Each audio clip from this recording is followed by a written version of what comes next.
और चलिए अब बात करते हैं इंडिया गठबंधन की। इंडिया गठबंधन में सीट शेयरिंग सबसे बड़ी चुनौती है।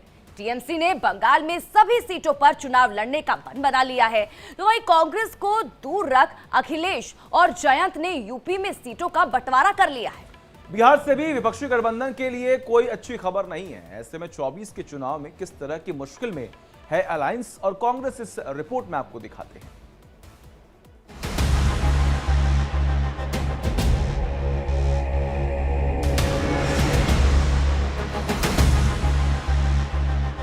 बंगाल के मुर्शिदाबाद में टीएमसी की इस बैठक में वो फैसला लिया गया जिसने कांग्रेस की उम्मीदों पर पानी फेर दिया।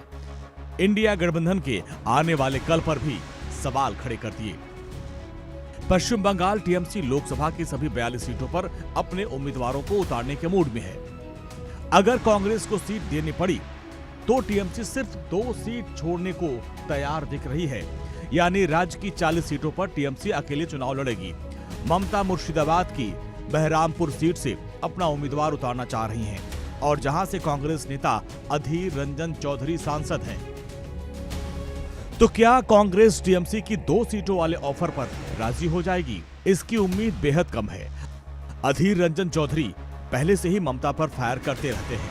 ऐसे में ममता का मुर्शिदाबाद सीट पर अपने उम्मीदवार उतारने का फैसला चुनाव से पहले कांग्रेस और तृणमूल कांग्रेस ही नहीं बल्कि पूरे इंडिया गठबंधन की समस्या बनने वाली है। पश्चिम बंगाल में गठबंधन की गांठ तो दिख रही है, उधर बिहार में भी इंडिया अलायंस में ऑल इज वेल वाले हालात नहीं हैं।